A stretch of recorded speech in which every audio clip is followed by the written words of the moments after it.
speak with the dubious honour of being the very final speaker in this debate. No, you're not. And I... There's one more. But I don't think, Mr Deputy Speaker, there's much in this budget to excite me or my constituents in North Ayrshire and Arran.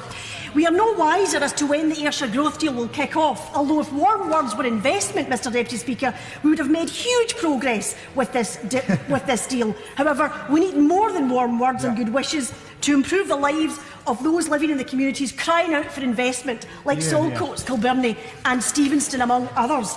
We've had some tinkering with universal credit, but nothing like what is needed, and nor do we have any measures taken, despite the repeated demands, to pause and halt this benefit in order to make it fit for purpose.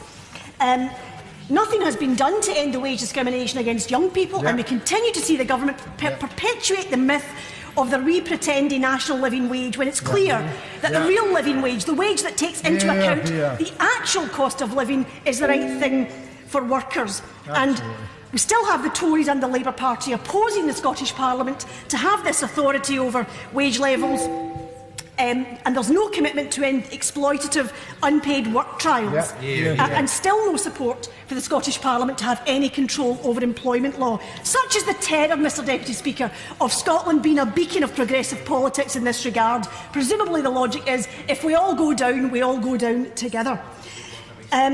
We've had much talk today about welfare. The £30 billion of welfare cuts voted through in 2015 by both Labour and the Tories has exacerbated child poverty in my constituency, and yesterday's budget did nothing to target child poverty.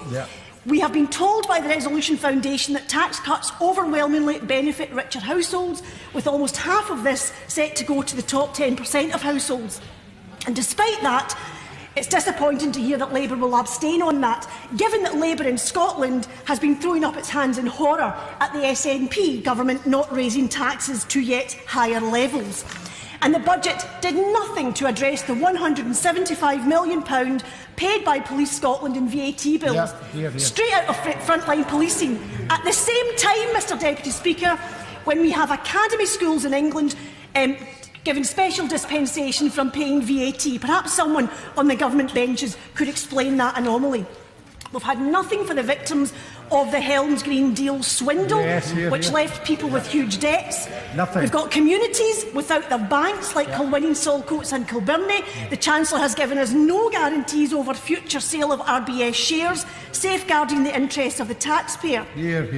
We've had nothing for the WASPI women who have been robbed, mugged, Mr Deputy Speaker, of thousands of pounds. We've had nothing on the civil nuclear police officers who face dramatic and unsustainable changes to their pensions. The decision in the budget to press ahead with the pensions cold calling ban is welcome.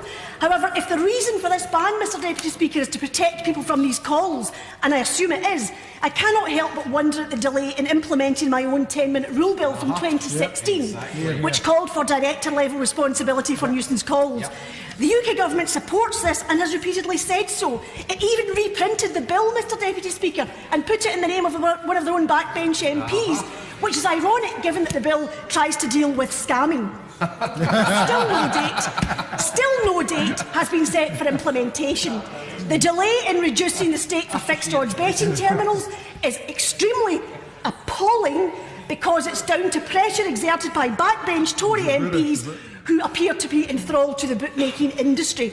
And this is an extremely pressing issue in my constituency, because we have 135 of these machines, with local players losing an estimated £5 million on those terminals in 2016 alone, causing untold misery across our communities. Mr Deputy Speaker, I could go on, but I will end by saying this. This budget does almost nothing to improve the lives of my constituents, and is a massive missed opportunity.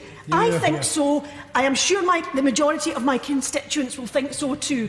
And the Chancellor really needs to go back to the drawing board.